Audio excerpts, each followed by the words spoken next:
Il-bini tas-sit ta' akkomodazzjoni soċjali ġdid fi Triq l-Għenba f'Attard wasal fl-aħħar fażi tiegħu hekk kif bdew jiġu mgħoddija s-servizzi. Dan sar b'investiment ta' 570,000 euro u b'kollox se jakkomoda 8 familji.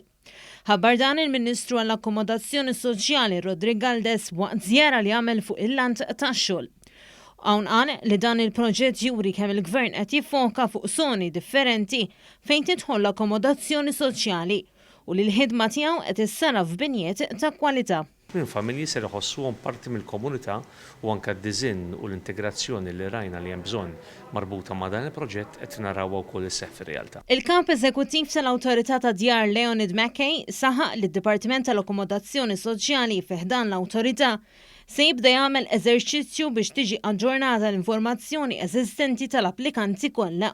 Dan hekk kif se jibdew isiru riċerki estensivi fuq id-dħul u l-assi li għandhom l-applikanti, kemm dawk ġodda kif ukoll dawk eżistenti. Nedejna eżerċizzju ġdid fejn naraw li l-applikanti tagħna ikollna l-iktar data aġġornata fosthom id-dħul tagħhom x'inhu u anke x'assi għandhom sabiex naraw li l-binjiet tal-akkomodazzjoni soċjali jmorru għal min l-iktar ġenwinament fil-bżonn.